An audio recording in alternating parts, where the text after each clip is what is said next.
Trabalho de Sociologia. Émile Durkheim viveu entre 1858 e 1917. Foi um dos principais fundadores da sociologia como estudo científico e também foi o primeiro professor nesta área. Durkheim tentava entender o que estava acontecendo naquele período. E nessa busca de tentar entender, ele descobre que todos nós seres indivíduos, temos uma consciência individual, com gostos e preferências pessoais, ou seja, esses gostos e essas preferências que nos diferenciam um do outro, que nos tornam únicos. E ele também percebe que quando essas consciências se unem, quando elas se relacionam, elas formam algo que não pertence à consciência individual. Durkheim também afirma que existe uma outra consciência, uma consciência chamada consciência coletiva. Essa consciência coletiva é um conjunto de expressões de diversos indivíduos. Mas essa consciência coletiva não é apenas uma soma, é algo novo, com características inéditas, com características novas.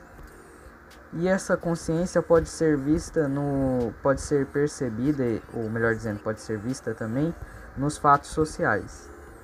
Mas, na verdade, o que são esses fatos sociais? Fatos sociais é a maneira de agir, pensar e sentir. E essas maneiras podem controlar certos indivíduos. Por exemplo, a moda. Se não seguirmos uma moda, podemos ser chamados de pessoas estranhas. Ou o dinheiro, por exemplo, também é um fato social. Se não tivermos dinheiro, não podemos viver. E o horário também. Sem um horário não podemos viver. Ou seja, isso exerce uma certa influência sobre nós que nos controla. Isso é fato social. Durkheim afirma que esse é o estudo essencial para a sociologia.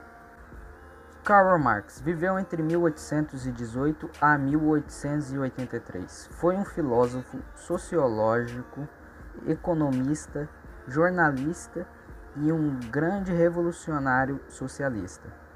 Marx acreditava que as duas classes que surgiram no século XIX, ou seja, a burguesia e o proletariado, eram classes totalmente diferentes uma da outra, eram totalmente antagônicas uma da outra, com interesses totalmente diferentes. A burguesia era o dono do meio de produção e o proletariado era a mão de obra, que em troca de sua mão de obra, eles aceitavam um dinheiro, ou seja, o salário. Mas mesmo que elas fossem bem diferentes e constantemente entravam em conflitos, uma necessitava da outra.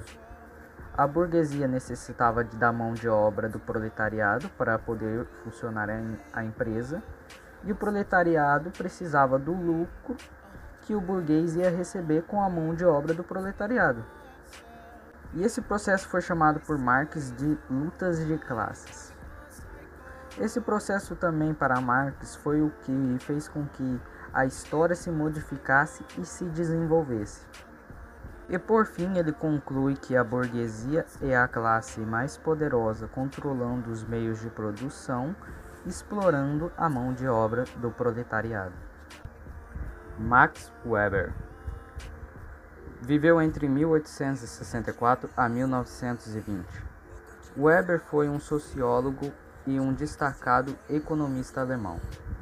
Weber buscava entender a sociedade de um jeito diferente de Durkheim.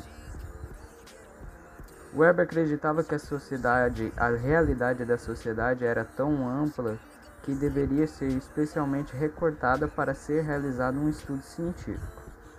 Weber observava cada indivíduo e como eles interagiam entre si. Sendo assim, ele agia diferente de Durkheim. Durkheim buscava entender a sociedade e Weber o indivíduo. Com o tempo, Weber começou a perceber que seria impossível analisar cada indivíduo, então ele criou 4 ideais de ação social, sendo eles ação tradicional, ação afetiva, ação com relação a valores e ação com relação a fins. Sendo assim, o Weber consegue compreender a vida em sociedade, mas não através de regras que obrigam os indivíduos, ao contrário de Durkheim. E fim.